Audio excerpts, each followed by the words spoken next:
क्या आपने कभी यह विचार किया है कि जब यह संपूर्ण सृष्टि अस्तित्व में भी नहीं आई थी, जब न कोई समय था, न दिशा, न ही कोई देवता या तत्व, तब कौन था उस शून्य में, उस अनंत अंधकार में?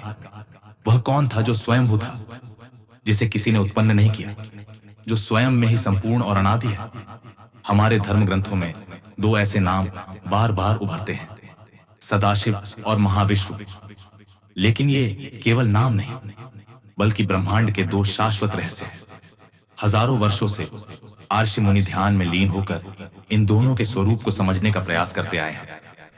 कुछ मानते हैं कि महाविष्णु ही समस्त सृष्टि के रचयिता है, तो कुछ का विश्वास है कि सदाशिव ही सर्वोच्च सत्ता है, जो हर गति और हर शक्ति के मूल में है।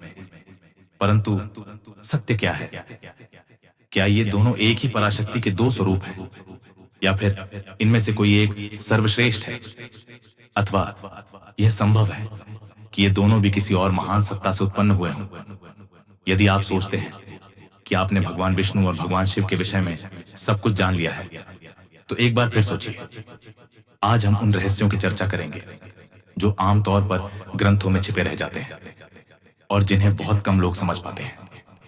आज हम जानेंगे कि सदाशिव कौन है, महाविष्णु कौन है, और इन दोनों का संबंध उस परम सत्ता से क्या है, जिसे जान लेने के बाद कुछ भी जानना शेष नहीं रह जाता। सृष्टि की उस कथा से आरंभ करते हैं जब समय का भी जन्म नहीं हुआ था। सत्यम शिवम सुंदरम, यह वाक्य आपने अनेक बार सुना होगा। इसका अर्थ है शिव ही सत्य है, सत्य ही शिव है, और शिव ही सुंदरता के प्रतीक है। परंतु यह प्रश्न उठता है कि यहां किस शिव की बात हो रही है? हम सभी जानते हैं कि एक परम ब्रह्म है, परंतु उसी ब्रह्म के अनेकों रूप भी हैं। उदाहरण के लिए एक ओर शिव को लोहित कहा गया है, जिसका अर्थ है नीले वर्ण के। इसी कारण उनकी छवियां प्रायः नीले रंग की दिखाई देती हैं। दूसरी ओर एक श्लोक है, कर्पूर गौरम करुणावतारम, जिसका अर्थ है वह ईश्वर जो कर्पूर के समान श्वेत है और करुणा से भरे हैं। तो प्रश्न यह उठता है कि शिव का स्वरूप नीला है या श्वेत? क्या यह संभव है कि ब्रह्मांड या ब्रह्मांडों से परे दो अलग अलग शिव और विष्णु रूपों का वास हो? इस जिज्ञासा को शांत करने के लिए हमें शिव और विष्णु के विभिन्न रूपों की ओर देखना होगा। शिव तत्व को समझने के लिए यह जानना आवश्यक है कि शिव का केवल एक रूप नहीं है। शिव तत्व के कई रूप हैं, पर मुख्यतः तीन प्रमुख स्वरूप माने जाते हैं: सदाशिव, रुद्र, जो 11 रूपों में होते हैं, और शिव भोलेनाथ, जो रुद्रों में से एक है। सदाशिव वह है जिन्हें कर्पूर गौरम कहा जाता है। यह शिव का सर्वोच्च रूप है। कहा जाता है कि सदाशिव के 5 मुख होते हैं: सद्योजात, वामदेव, अघोर, तत्पुरुष और ईशान। ये पांचों मुख 5 अलग अलग कार्यों से जुड़े हैं, जिन्हें पंचकृत्य कहा जाता है: सृष्टि, क्रिएशन, पालन, प्रिजर्वेशन, संहार, डिस्ट्रक्शन, तिरोभाव, कंसीलमेंट, और अनुग्रह, ग्रेस। सद्योजात मुख सृष्टि का प्रतीक है और ब्रह्मा के समकक्ष माना जाता है। वामदेव पालन करता है, जिसे विष्णु के रूप में देखा जा सकता है। अघोर संहार करता है, जैसे महेश या काल भैरव। तत्पुरुष तिरोभाव करता है, यानी आत्मज्ञान को छुपा लेता है। और ईशान सभी शक्तियों का समाहार है, जो स्वयं सदाशिव है।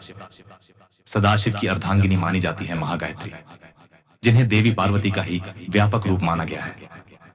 इनसे उत्पन्न हुए विविध रूप ब्रह्मा, विष्णु, महेश, रुद्र इत्यादि मैनिफेस्टेशन यानी प्रकट रूप हैं, जो अपने अपने कार्यों को निभाते हैं। अब आइए महाविष्णु के रहस्य को समझते हैं। भगवान विष्णु के भी 3 प्रमुख रूप माने जाते हैं: महाविष्णु, गर्भोदकशायी विष्णु और क्षीरोदकशायी विष्णु। महाविष्णु वह हैं जो कारण सागर में वास करते हैं, और उन्हें कारणोदकशायी विष्णु भी कहा जाता है। मान्यता है कि जब वे श्वास छोड़ते हैं, तब उनके रोमकूपों से असंख्य ब्रह्मांड उत्पन्न होते हैं, और जब वे श्वास ग्रहण करते हैं, तो वे सभी ब्रह्मांड उन्हीं में लीन हो जाते हैं। यह ब्रह्मांड का विस्तार और संकुचन इसी चक्र से संचालित होता है। दूसरे हैं गर्भोदकशायी विष्णु, जो एक विशिष्ट ब्रह्मांड के भीतर उत्पत्ति के केंद्र होते हैं। इन्हीं की नाभि से कमल उत्पन्न होता है। जिस पर ब्रह्मा विराजते हैं। तीसरे हैं क्षीरोदकशायी विष्णु, जो क्षीर सागर, दूध का समुद्र में वास करते हैं। यही वह रूप है जिनकी हम और आप पूजा करते हैं और जिनसे भगवान राम, कृष्ण जैसे अवतार उत्पन्न होते हैं। इनका निवास ध्रुवलोक के पास माना जाता है और उनके साथ देवी लक्ष्मी व शेषनाग होते हैं। यह स्वरूप अत्यंत प्रिय और सहजता से प्राप्त होने वाला माना जाता है। सवाल अब भी शेष है, जब सदाशिव और महाविष्णु दोनों ही अनादि हैं, तो फिर इनका जन्म किससे हुआ? क्या इनके भी कोई स्रोत है? क्या वह पूर्ण परमात्मा कोई और है जो इन दोनों के भी परे है? इन प्रश्नों के उत्तर पाने के लिए हमें गहराई से अपने धर्म ग्रंथों, उपनिषदों और पुराणों का अध्ययन करना होगा। यह रहस्य केवल श्रद्धा से नहीं, ज्ञान और अनुभव से खुलते हैं। यह विषय इतना विशाल और गूढ़ है कि एक वीडियो या लेख में इसकी पूरी गहराई तक जाना कठिन है, परंतु हमने इस यात्रा की एक झलक जरूर ली है। यदि यह जानकारी आपको ज्ञानवर्धक और रोचक लगी हो, तो अपने साथियों, परिवार और दोस्तों के साथ साझा कीजिए। इस तरह की और भी दिव्य, गूढ़ और मन को झकझोर देने वाली आध्यात्मिक जानकारियों के लिए जुड़े रहिए, क्योंकि यह यात्रा अब भी समाप्त नहीं हुई। यह तो बस आरंभ है। जय सदाशिव, जय महाविष्णु और अंततः जय पूर्ण परमात्मा।